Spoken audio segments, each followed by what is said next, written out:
Olá, seja muitíssimo bem-vindo, bem-vinda ao meu canal. Hoje é domingo, dia 8 de outubro, 27º domingo do tempo comum, dia do nascituro, sexto dia da novena de Nossa Senhora Aparecida.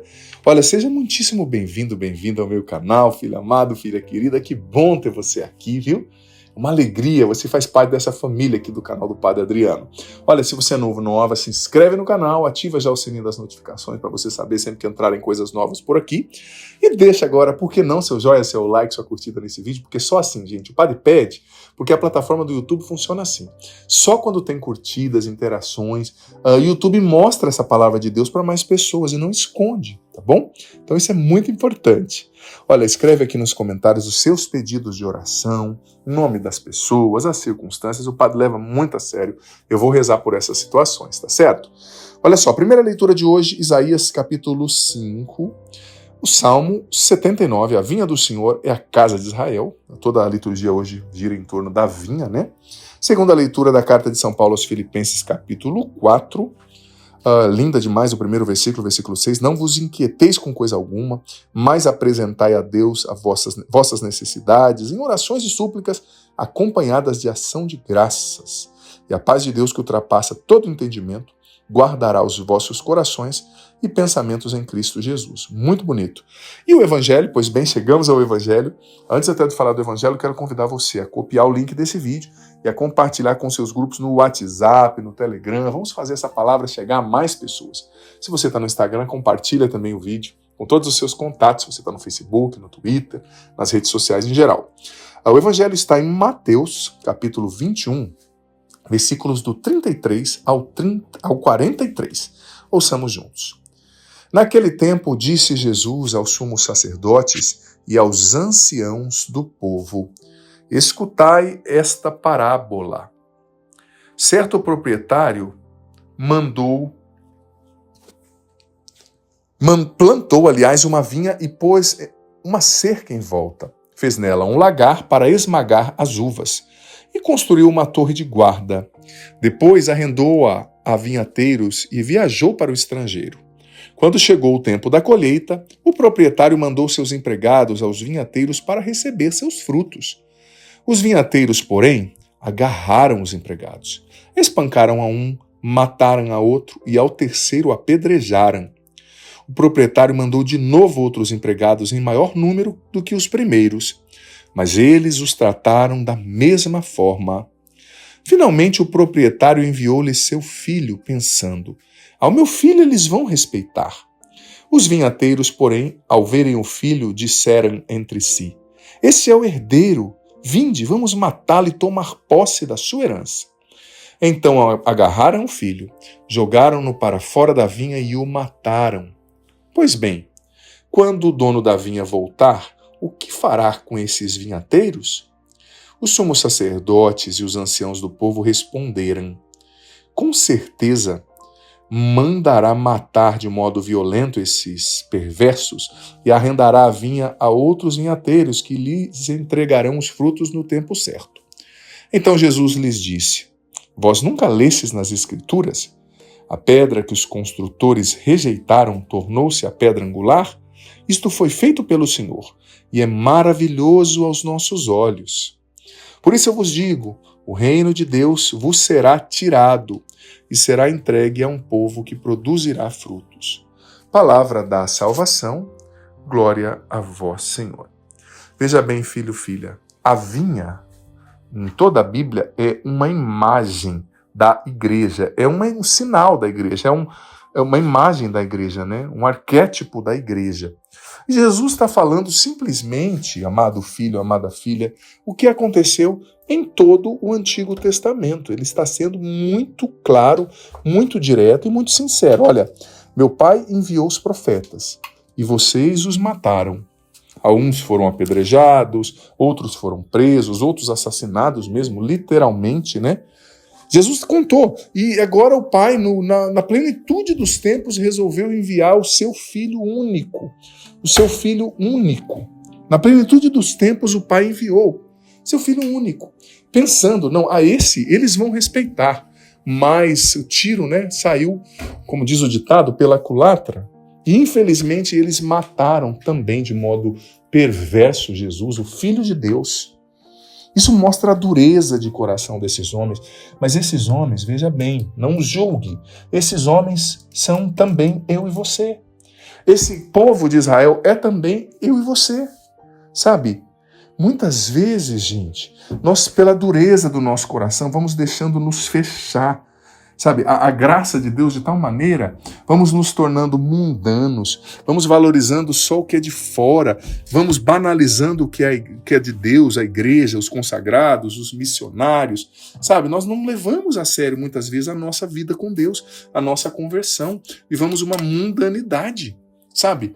E corremos o risco de cometer o mesmo pecado desses homens, que foi matar o Filho de Deus. Nós matamos Jesus como? Pelo nosso pecado mortal.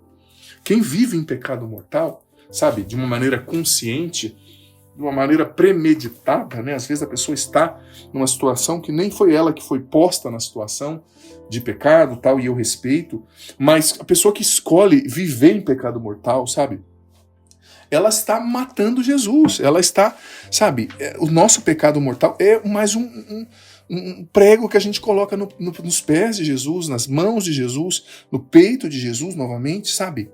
Às vezes nós estamos matando Jesus com o nosso pecado. É preciso se converter, gente.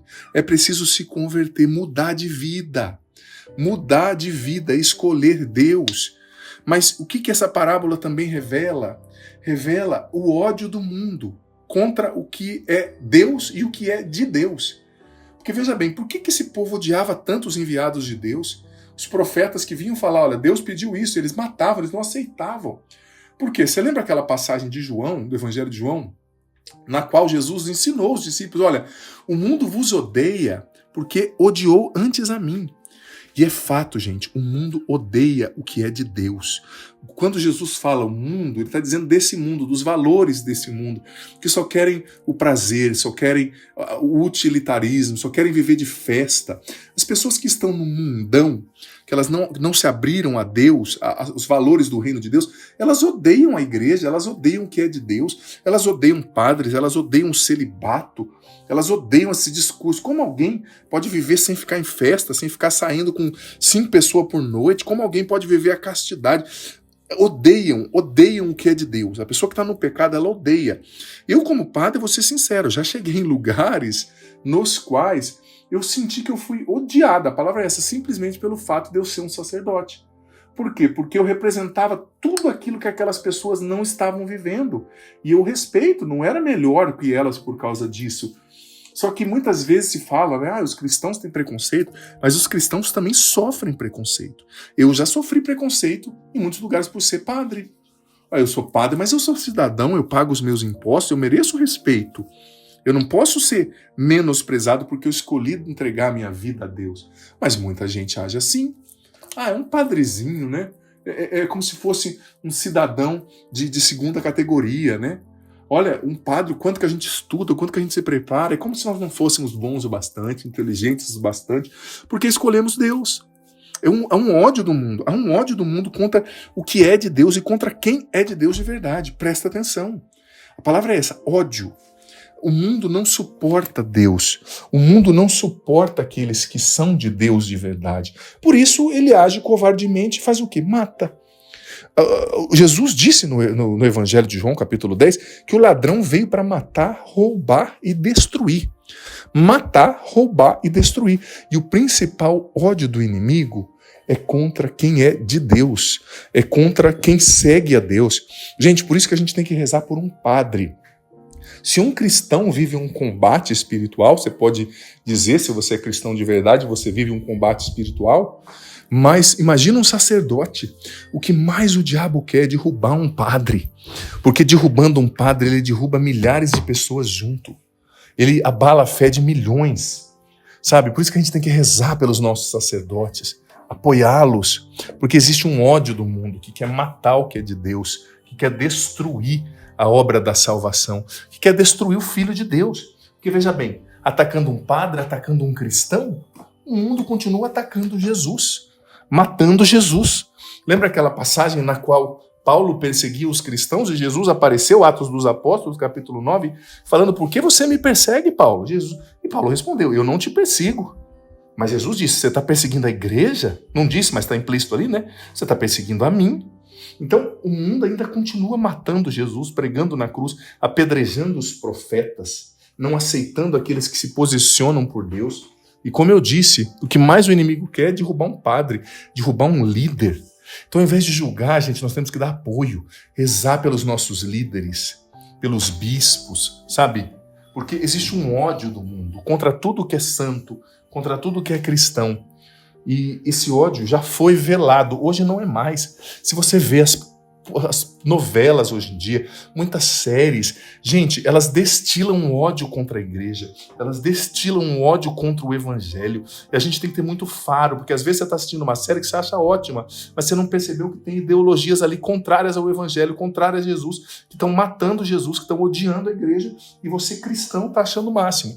Você católico, às vezes, ouvindo certos tipos de música que, pelo amor de Deus, fazendo certos tipos de dança que não cabem. Mas por quê? Porque você não percebeu que você está sendo usado, um inocente útil na mão do diabo, e fazendo a obra dele, ao invés de fazer a obra de Deus. Diante disso, gente, não tem jeito, a gente tem que fazer uma escolha. Ou eu suporto a obra de Deus, ou a obra do maligno. Não dá para estar com o pé em duas canoas. É preciso se decidir. E decidir não estar entre aqueles que apedrejam os profetas e que matam o Filho de Deus. Quando você escolhe pecar e viver a mundanidade, você está matando Jesus de novo. Não persiga Jesus, não mate Jesus com seu pecado e não persiga Jesus na igreja, nos seus escolhidos, nos seus enviados, porque ele está presente em cada um que fala no nome dele, nos sacerdotes, sobretudo nos padres, nos consagrados. O Senhor esteja convosco, ele está no meio de nós, que desça sobre vós, sobre o seu domingo, vosso domingo, sobre a água que vós apresentais e permaneça para sempre. A bênção do Deus Todo-Poderoso, Pai, Filho e Espírito Santo. Amém. Digita aqui agora, por favor, nem que seja em uma linha, poucas palavras, o que você entendeu desse evangelho, dessa reflexão, que Deus está pedindo para você, isso é muito importante. Escreve aqui, tá bom? E deixa nos comentários seus pedidos de oração e manda esse vídeo para muita gente. Deus abençoe.